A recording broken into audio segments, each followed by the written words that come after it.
Olvídense de los cuentos de hadas sobre el honor del uniforme. La pistola personal de un oficial era o bien el último billete de vuelta del más allá, o la forma más rápida de llegar allí. En los estados mayores las cuidaban como oro en paño.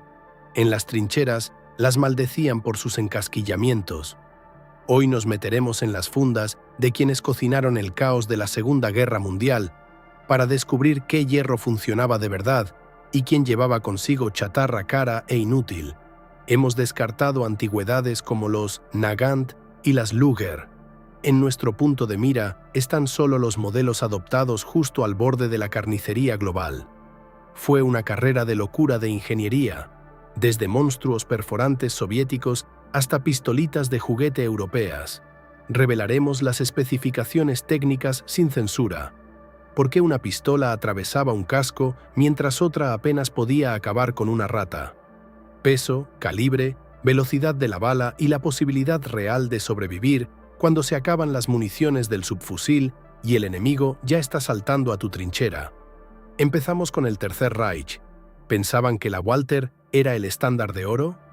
Demostraremos que los diseñadores alemanes en 1938 cometieron un error fatal que casi les cuesta su reputación.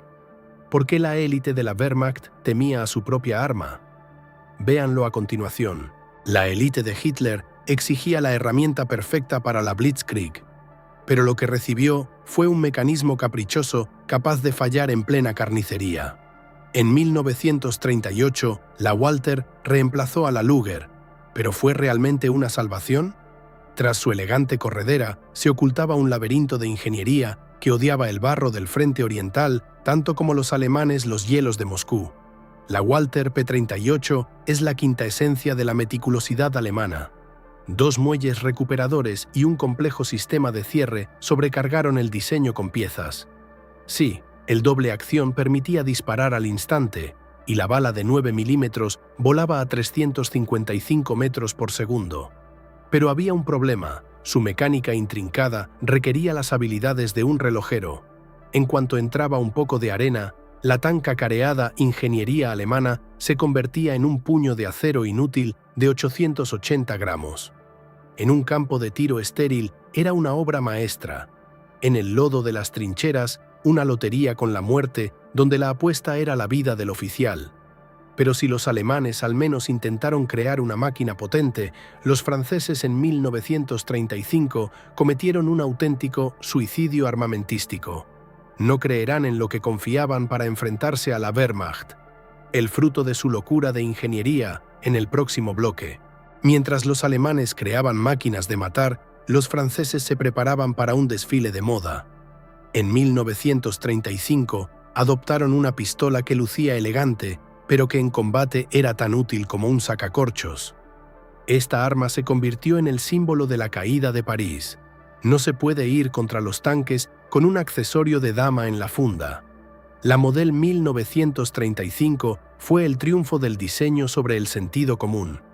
Con la mecánica todo parecía estar bien.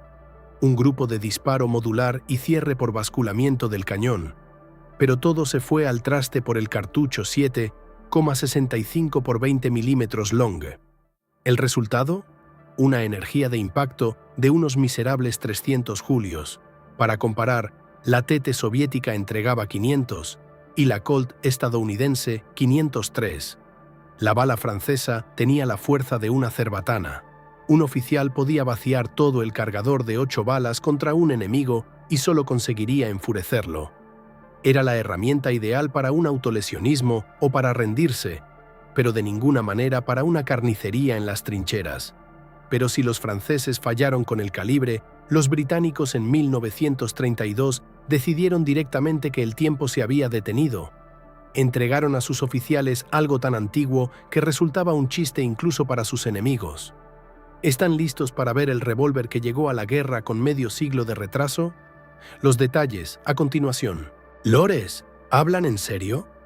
Mientras el mundo se pasaba a los monstruos de tiro rápido, Gran Bretaña armaba a sus oficiales con un revólver de apertura basculante que ya parecía un dinosaurio el día de su estreno. Mientras otros contaban fracciones de segundo para cambiar el cargador, el británico partía su Enfield a la mitad como si fuera la escopeta de su abuelo. Esto no era fidelidad a la tradición, sino una temeridad que rozaba la sentencia de muerte para el dueño. El revólver Enfield número 2 de 1932 es un monumento a la terquedad británica. La velocidad de la bala era de unos miserables 190 metros por segundo. Eso es más lento que una piedra lanzada a mano. El cartucho entregaba una energía vergonzosa de 239 julios, el fondo absoluto de nuestra lista. Solo 6 disparos y carga manual del tambor. Más tarde, los ingleses eliminaron la posibilidad de disparo con martillo armado, convirtiendo la puntería definitivamente en una lotería. El arma era ideal para disolver revueltas coloniales, pero en una carnicería de trinchera era inútil.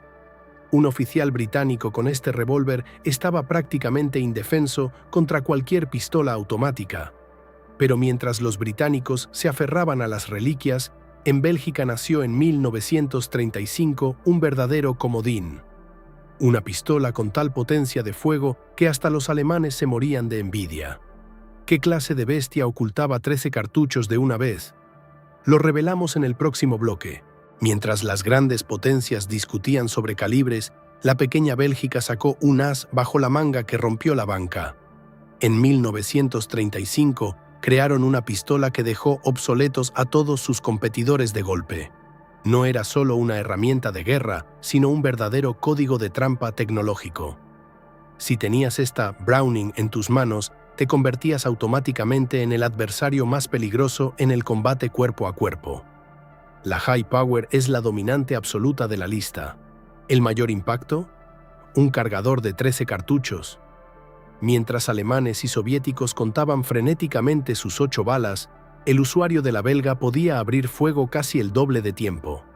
Con un peso de 882 gramos, utilizaba el potente 9 mm Parabellum a una velocidad de 350 metros por segundo. Su sencillo sistema de cañón basculante funcionaba sin fallos. Fue la primera pistola verdaderamente moderna de la historia, combinando una potencia de fuego brutal con un equilibrio ideal. Un auténtico referente que sigue en servicio en muchos ejércitos del mundo. Pero ¿por qué este triunfo no salvó a Europa y qué malentendido macarrónico se estaba fraguando en Italia en ese momento? Se reirán cuando descubran por qué los oficiales italianos necesitaban músculos de levantador de pesas solo para apretar el gatillo. La locura de Mussolini en el próximo bloque. Los italianos siempre han valorado el estilo, pero Mussolini claramente confundió el campo de batalla con un gimnasio.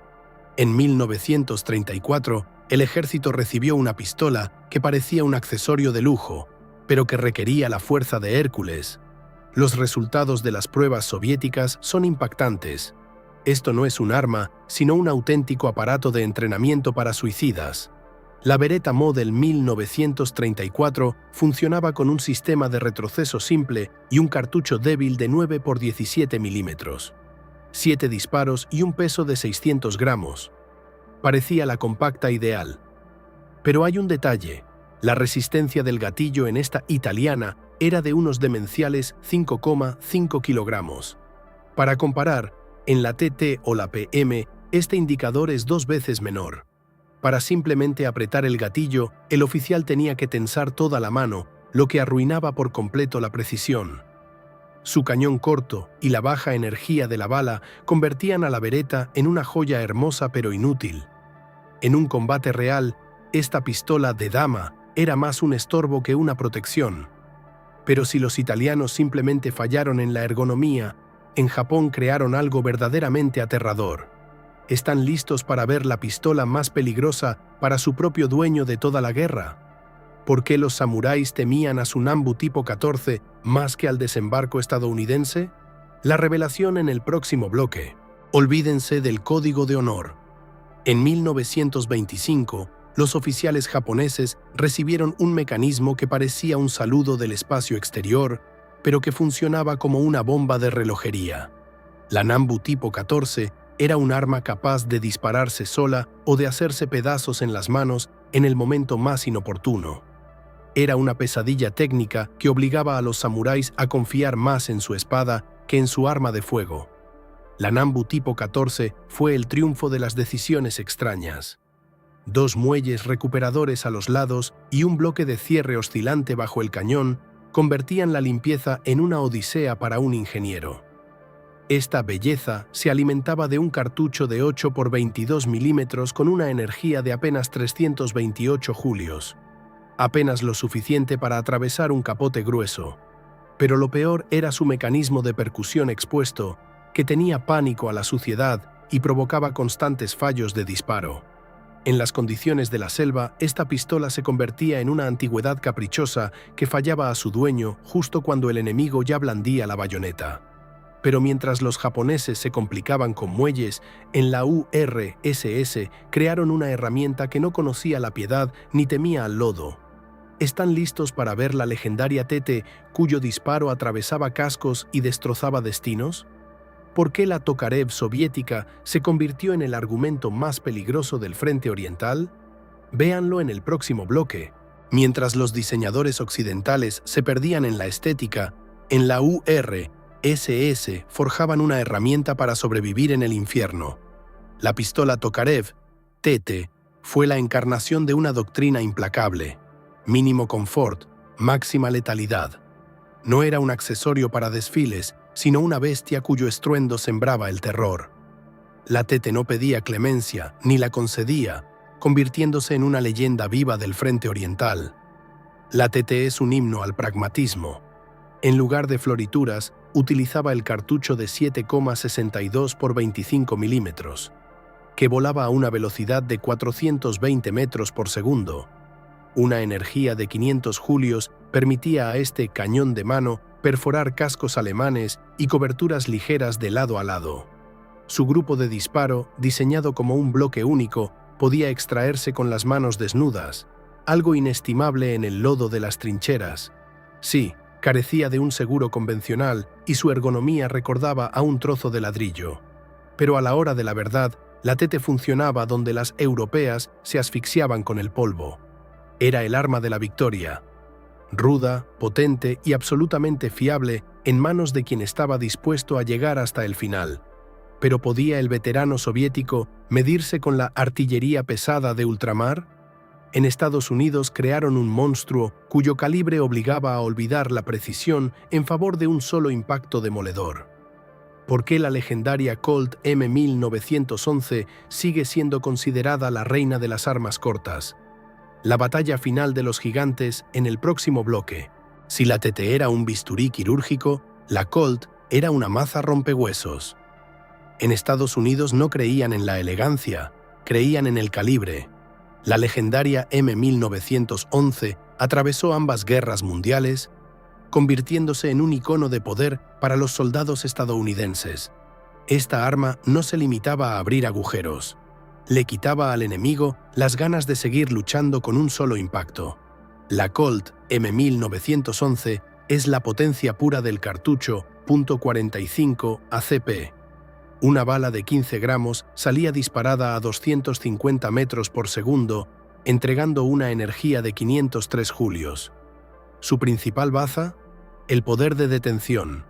En las selvas o en las estrechas casas de Europa, un disparo de la Colt garantizaba derribar al enemigo, incluso si no tocaba órganos vitales. Sus 1,1 kilogramos de peso y su cargador de 7 cartuchos la hacían pesada y de poca capacidad, pero su fiable sistema de corto retroceso del cañón y su cómoda empuñadura lo perdonaban todo. Era una pistola para quienes querían estar seguros de una cosa: si apretabas el gatillo, el objetivo no volvería a levantarse. Hemos pasado por el lodo de las trincheras, la locura de los diseñadores y la potencia de los calibres. Pero ¿quién se lleva finalmente el oro de nuestro sangriento ranking? ¿La penetración soviética, la alta capacidad belga o la potencia estadounidense? El veredicto final y el nombre del ganador en el bloque de cierre. La guerra no es solo táctica, sino también una competición entre metales. Lo hemos visto todo, desde la elegancia francesa hasta la locura japonesa. Pero cuando el polvo de las batallas se asentó, en el podio solo quedaron aquellos que lograron combinar fiabilidad, poder de parada y vanguardia tecnológica. Ha llegado el momento de nombrar al ganador absoluto. aquel que cambió la cara de las armas modernas para siempre. Si juzgamos por el conjunto de sus características, nuestro ranking queda así. Oro. Browning High Power. La belga se adelantó a su tiempo. Sus 13 cartuchos en el cargador y su excelente ergonomía la convirtieron en el referente de las décadas venideras. Fue la pistola del futuro en el presente. Plata. Colt M1911. La leyenda estadounidense se ganó su honor por su increíble poder de detención. En el cuerpo a cuerpo no tenía rival. Era un argumento contra el que no cabían objeciones. Bronce. TT Tula Tokarev. La perforante soviética se impone por su increíble capacidad de penetración y su sencillez. En condiciones de guerra total, se convirtió en la herramienta ideal para millones. La Segunda Guerra Mundial supuso el ocaso de la era de los revólveres y el amanecer de la era de las potentes pistolas semiautomáticas.